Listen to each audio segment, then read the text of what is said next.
ॐ श्रीं ह्रीं क्लीं ग्लौं गं गणपतये नमः। वरवरद सर्वजनं मे वशमो नय स्वाहा। ॐ ऐं ह्रीं श्रीं श्रीमात्रे नमः। शिवशक्त्यैकरूपिण्यै नमः। ॐ नमः शिवाय।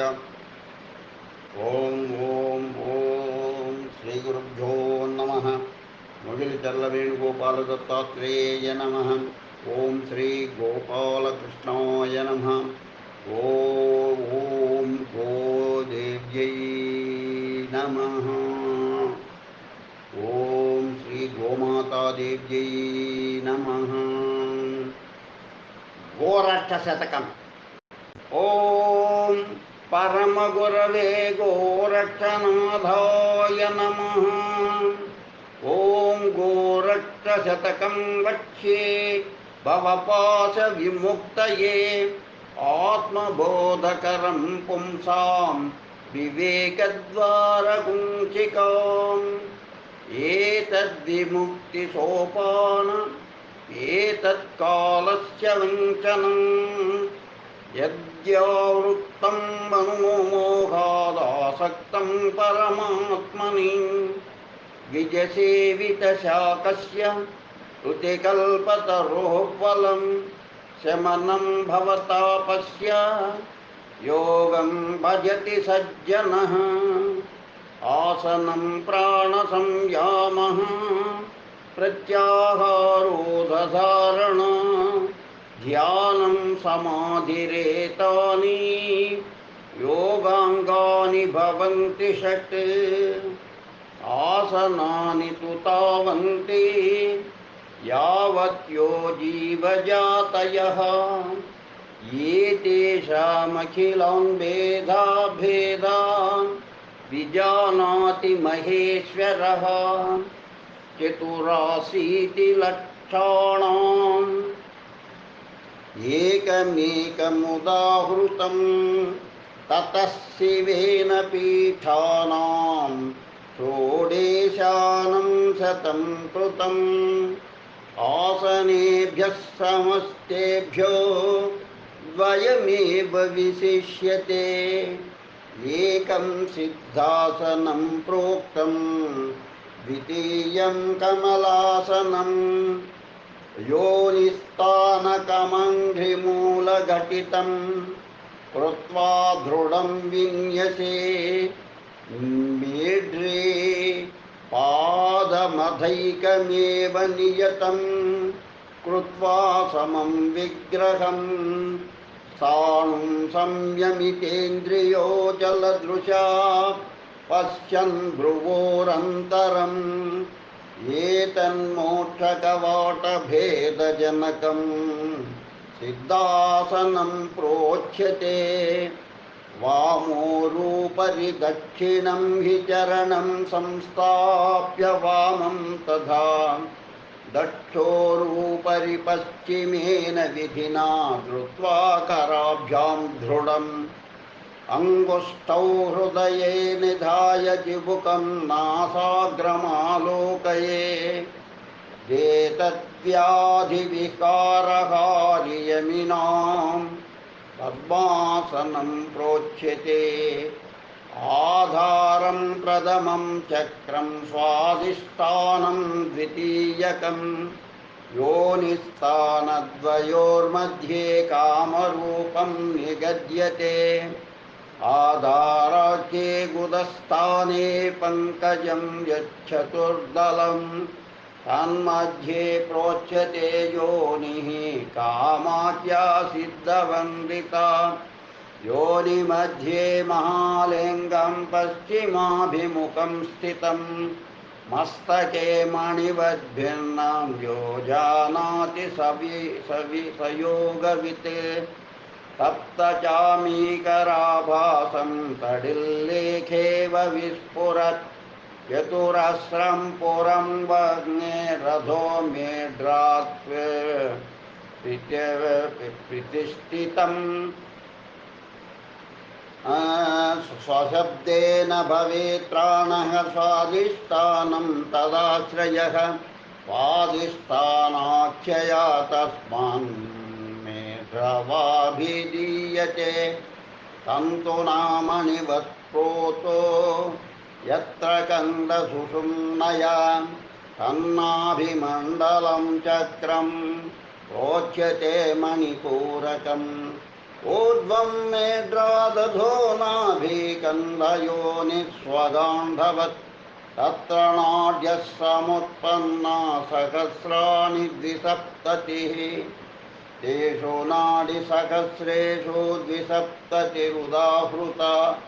प्राधान्यात् प्राणवाहिन्यो भूयस्तत्र दश स्मृताः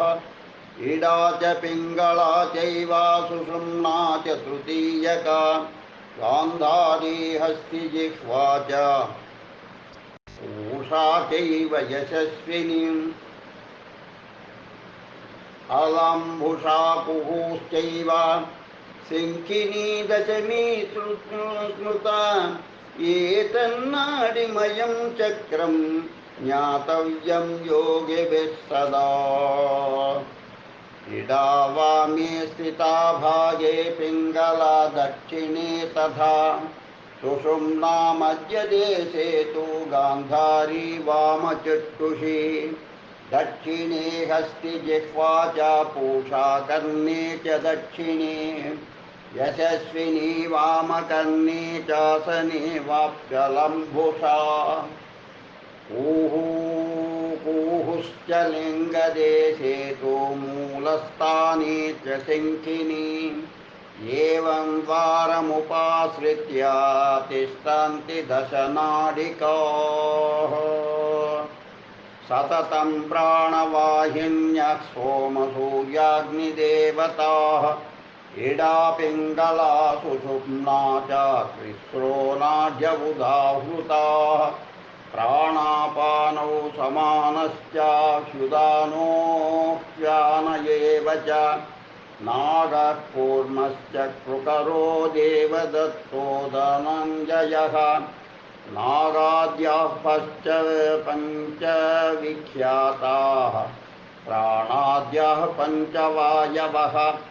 एते नाडिसहस्रेषु वर्तन्ते जीवरूपिणः प्राणापानवसो जीवो ह्यधर्मदश्चोर्ध्वं च धावति वामदक्षिणमार्गेण चञ्चलत्वान्न दृश्यते आक्षिप्तो भुवि दण्डेन यदो चलति कन्दुकः प्राणापानसमाक्षिप्तस्तदा जीवोऽनुपृश्यते रज्जुबद्धो यदास्येनो गतोऽप्यपृश्यते गुणबद्धस्तदा जीवः प्राणापानेन पृश्यते अपानः कर्षति प्राणोपानं च कर्षति ऊर्ध्वाधः संस्थिता वेतौ यो जानाति स वियोगवित् कन्धोर्वे कुण्डली शक्तिरष्टधा कुण्डलीकृता ब्रह्मद्वारमुखं नित्यं मुखेनावृत्य तिष्ठति प्रबुद्धावग्नियोगेन मनसा मारुता हता प्रजीवगुणमादाय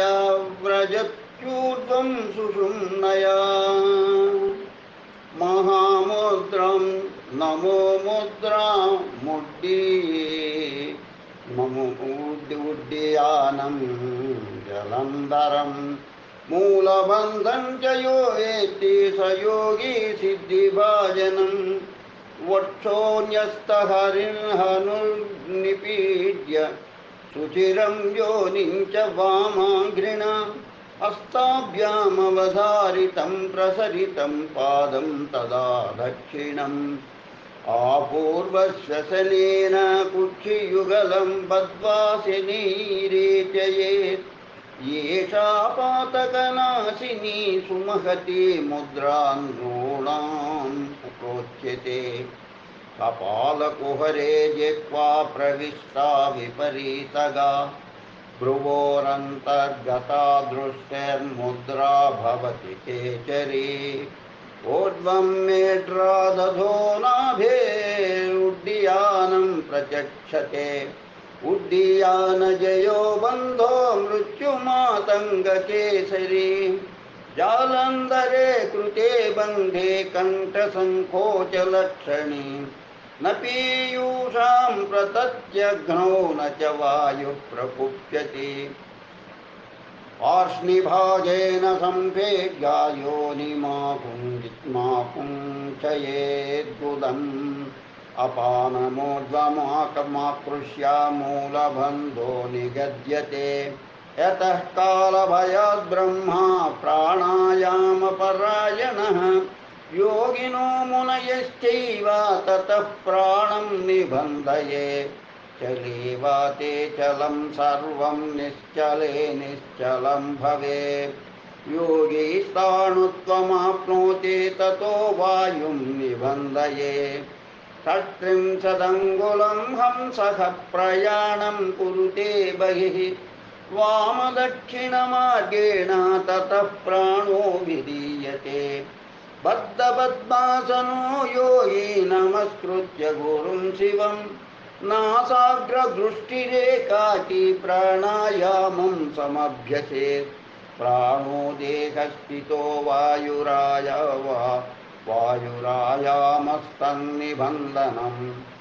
एकश्वासमयी मात्रा तद्योगो गगनायते बद्धपद्मासनो योगी प्राणं चन्द्रेण पूरये धारयित्वा यथा शक्तिः भूयः सूर्येण रेचये अमृतोदधि सङ्काशं क्षीरोदधवलप्रभं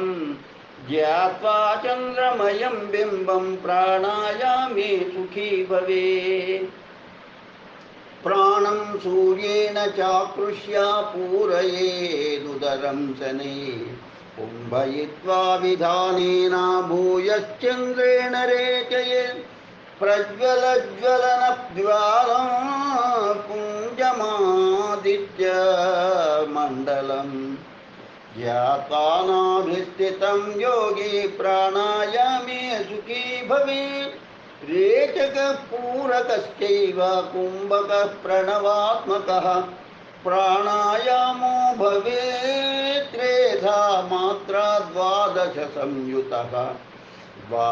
द्वादशाधमके मात्रा मध्यमे द्विगुणास्ततः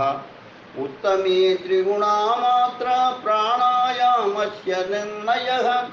अधमे च घनो मुखन्मः कंफो भवति मध्यमे उत्तिष्ठत्युत्तमे योगी बद्धपद्मासनो मुहुः अङ्गानां मर्दनं शस्तं श्रमसञ्जातवादिनः कल्पं ललवणत्यायी क्षीरभोजनमाचरेत्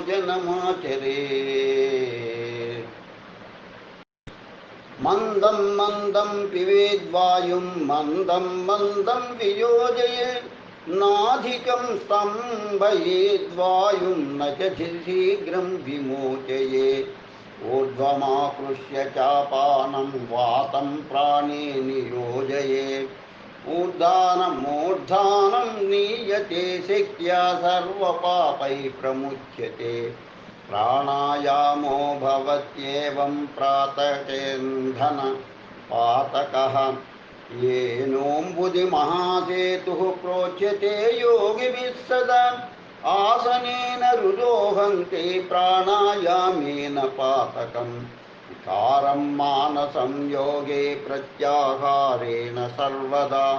चन्द्रामृतमयीं धारां प्रत्याहारति भास्करः तत्प्रत्याहरणं तस्य प्रत्याहारः स उच्यते एका श्रीभुज्यते द्वाभ्यामागता सोममण्डला तृतीयो यो भवेत्ताभ्यां स भवत्यजरामरः नाभिदेशे भवत्येको भास्करो दहनात्मकः अमृतात्मा स्थितो नित्यं तालुमूले च चन्द्रमाः वर्षत्यधोमुखश्चन्द्रो ग्रसत्पूज्योर्ध्वमुखो रविः ज्ञातव्यं करणं तत्र येन पीयूषमाप्यते मूर्ध्वनाभिरदस्तालू मूर्ध्वभानुरदस्यसि करणं विपरीताख्यं गुरुवक्त्रेण लभ्यते त्रिधा बद्धो वृषो यत्र रौरवीति महास्वनम् अनाहतं च तच्चक्रं हृदये योगिनो विदुः अनागतमतिक्रम्य चाक्रम्य मणिपूरकं प्राप्ते प्राणं महापद्मं योगी त्वममृतायते विशब्दः संस्कृतोऽहं सो निर्मलः शुद्ध उच्यते अतः कंठे विशुद्धाख्ये चक्रं चक्रविदो विदुः विशुद्धे परमे चक्रे धृत्वा सोमकलाजलं मासेन नक्षयं याति वञ्चयित्वा मुखं रवेः सम्पीड्य रसनाग्रेण राजदन्तबिलं महत् ज्ञात्वामृतमयीं देवीं षण्मासेन कविर्भवेत् अमृता पूर्णदेहस्य योगिनो द्वित्रिवत्सरात् ऊर्ध्वं प्रवर्तते रेतोऽप्यणिमादिगुणोदयः इन्धनानि यदा वह्निश्रैलवत्ती च दीपकः तदा सोमकलापूर्णं देही देहं न मुञ्चति आसनेन समायुक्तः प्राणायामेन संयुतः प्रत्याहारेण संयुक्तो धारणं च समभ्यसेत् हृदये पञ्चभूतानां धारणाश्च पृथक् पृथक् मनसो निश्चलत्वेन धारणा च विधीयते या पृथ्वी हरितालदेशरुचिरा पीतालकारान्विता संयुक्ता कमलासनेन हि चतुष्कोणाहृदि स्थायिनी प्राणं तत्र विनीय पञ्चघटिका चित्तान्वितं धारयेत् एषा स्तम्भकरी सदा क्षितिजयं कुर्याद्भुवो धारणा अर्धेन्दुप्रतिभं च कुन्दधवलं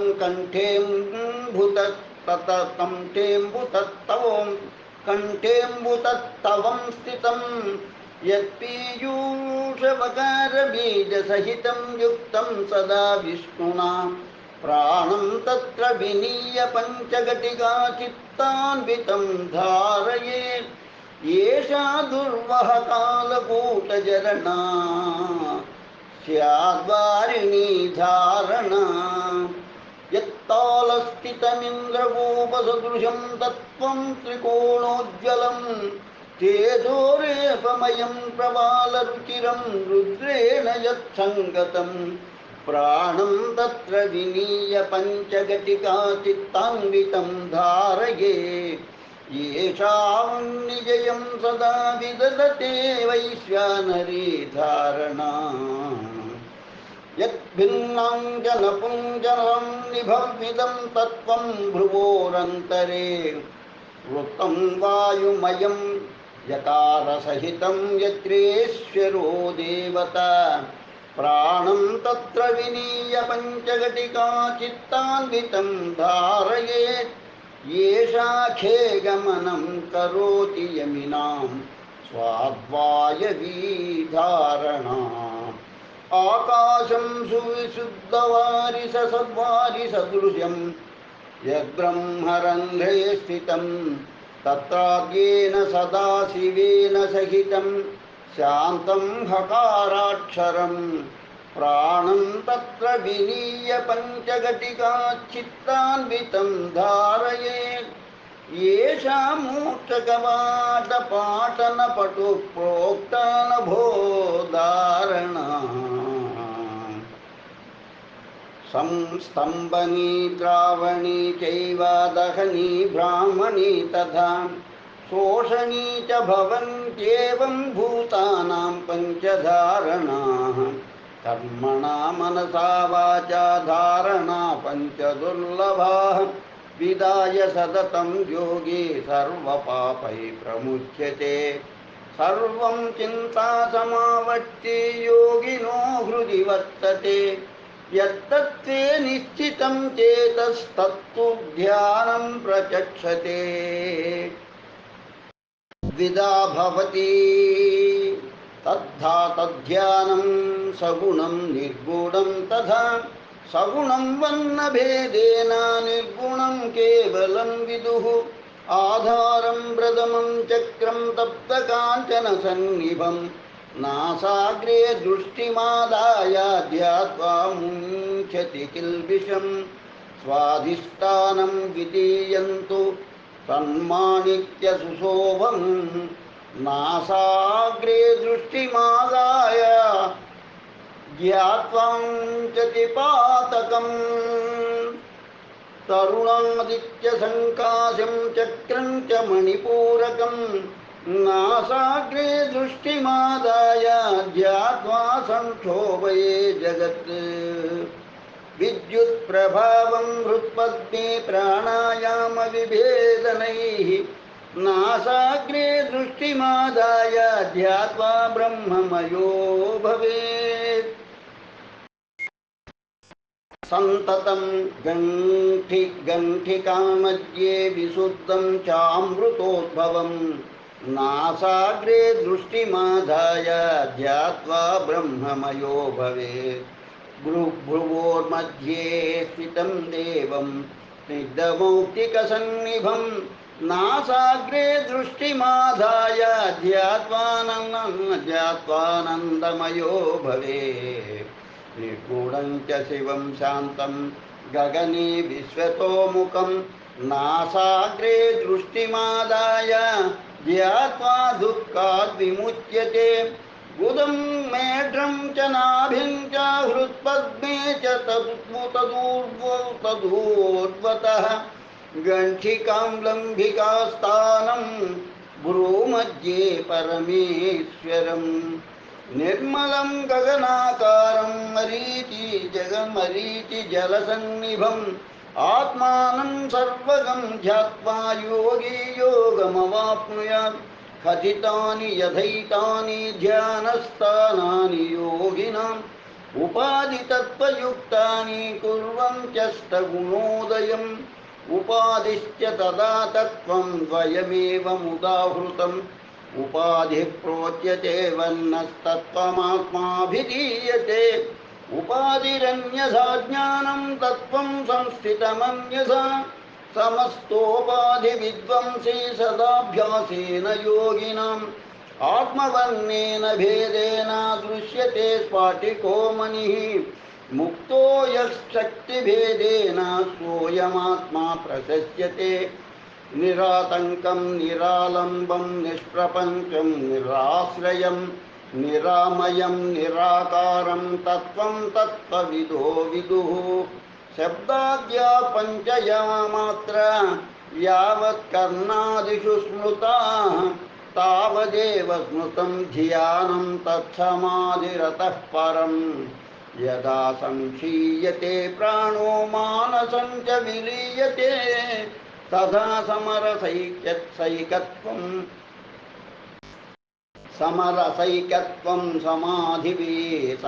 समाधिरभिधीयते धारणा पञ्चनाड्यस्तु ध्यानं च षष्ठिनाडिकाः दिनद्वादशकेनैव समाधिः प्राणसंयमः न गन्धं न रसं रूपं न स्पर्शं न च निस्वनम् आत्मानं न परं विवेत्ति योगी युक्तः समाधिना खाद्यते न च कालेन भाग्यते न च कर्मणा साध्यते न च केनापि योगी युक्तः समाधिना निर्मलं निश्चलं नित्यं निष्क्रियं निर्गुणं महत् व्योमविज्ञानमानन्दं ब्रह्मविदो विदुः दुग्धे क्षीरं धृते सर्पिरग्नौ वह्निरिवार्पितः अद्वयत्वं व्रजेन्नित्यं योगवित्परमेपदे भवभयवने वह्निर्मुक्तिसोपानमद्गतः अद्वयत्वं व्रजेन्नित्यं योगवित्परमेपदे इति गोरक्षनादप्रणीत गोरक्ष अष्टकं शतकं सम्पूर्णं लोका समस्ता सुखिनो भवन्तु लोका समस्ता सुखिनो भवन्तु लोका समस्ता सुखिनो भवन्तु ओम शांति शांति शांति स्वस्ति।